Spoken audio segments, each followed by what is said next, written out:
4월 17일 월요일 묵상하게 될 말씀은 민수기 14장 26절에서 45절 말씀입니다. 본문 말씀에서 하나님의 심판 선언이 계속해서 이어집니다. 그 이유는 이스라엘 백성이 여전히 하나님을 원망하는 악한 회중으로 남아 있었기 때문입니다. 이들은 지속적으로 하나님을 원망했고 그 원망은 반역적인 것이었습니다. 하나님은 모든 원망을 듣고 당신의 귀에 들린 대로 이스라엘 백성에게 행하신다라고 말씀하십니다. 이제부터 하나님께서 이스라엘 백성들에게 행하신 일들은 아이러니하게도 이스라엘 백성들이 원망하고 부르짖으며 불평했던 그들의 소원인 것임을 알 수 있습니다. 이스라엘 백성들은 10명의 정탐꾼의 악한 말에 동조하여 하나님을 향해 온갖 불평과 원망을 쏟아냈습니다.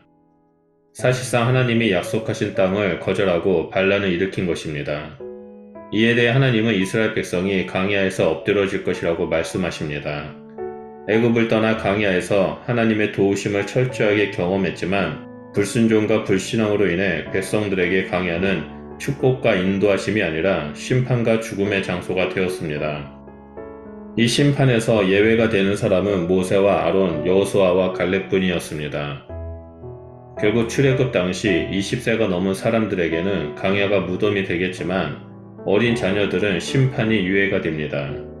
그들은 가나안 땅에 들어가겠지만 그들도 광야에서 40년 동안 방황의 시간을 보내야 합니다. 광야에서의 40년은 출애굽 1세대 모두가 죽음을 맞이할 때를 기다리는 시간이며 심판의 기간인 셈입니다. 그리고 심판은 백성의 지도자들로 뽑혀 가나안 땅을 정탐하고 돌아와서 악평을 쏟아냈던 10명의 정탐꾼에게 가장 먼저 임합니다. 그들은 모두 여호와 앞에서 재앙을 받아 즉각 죽임을 당했습니다. 하나님의 심판이 모세를 통해 알려지자 백성들은 크게 슬퍼합니다.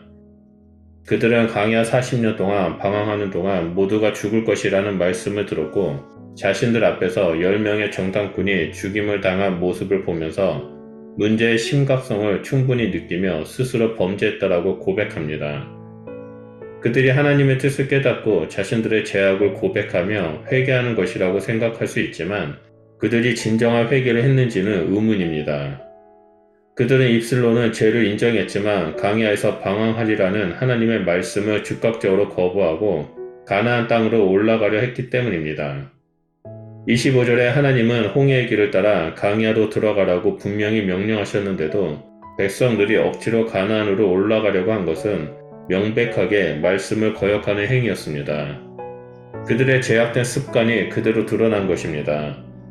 모세는 가나안 땅으로 올라가는 것이 여호와의 명령을 거역하는 것이라고 경고하고 결국 실패하고 말 것이라고 경고합니다.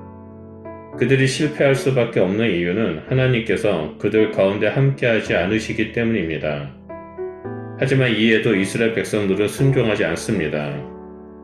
그들은 모세의 명령에도 불구하고 기어코 산꼭대기로 올라갑니다. 하나님께서 함께하지 않으실 것이라는 말을 듣고도 그들은 마치 약속을 받은 사람이냐 담대한 마음을 가지고 올라갑니다. 본문에서는 하나님의 언약궤는 물론 모세도 함께하지 않았기 때문에 그들의 헛된 고집이 더 뚜렷하게 부각됩니다. 모두가 예상하는 바와 같이 아말렉 사람들과 산간지대에 거주하는 가나안 사람들이 내려와 이스라엘 백성을 크게 무찌릅니다. 패하여 도망하는 이스라엘은 호르마까지 도망쳤는데 호르마는 진멸을 뜻하기 때문에 더욱더 의미심장함을 줍니다. 말씀을 보면서 참된 회개와 믿음에 대해 묵상하게 됩니다. 입술로만 죄를 고백하지만 마음속에는 아직도 고집과 제약된 습관이 남아있는 이스라엘 백성들의 모습이 행여나 우리들의 모습이 아닌지 되돌아봐야 합니다. 참된 회개란 나의 고집, 제약된 습관까지 모든 것을 버리고 하나님 앞에 돌아가 말씀 가운데 순종하는 것입니다. 이렇게 자기 중심적인 사고로 신앙생활을 하는 사람들의 믿음을 보면 그것이 믿음인지 신념인지 구분이 안 갈 때가 있습니다. 믿음이란 주인 되신 하나님을 따라 말씀대로 순종하는 것입니다. 하지만 믿음으로 위장된 신념은 자기 생각이 믿음이 되어 자기 뜻대로 행하도록 만들어냅니다.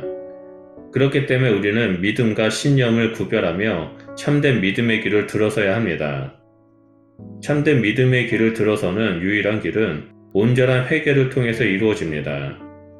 자기를 부인하고 제 습관을 버리는 참된 회개를 할 때 자기 십자가를 지고 하나님 말씀에 순종하는 온전한 믿음의 길로 걸어갈 수 있게 됩니다.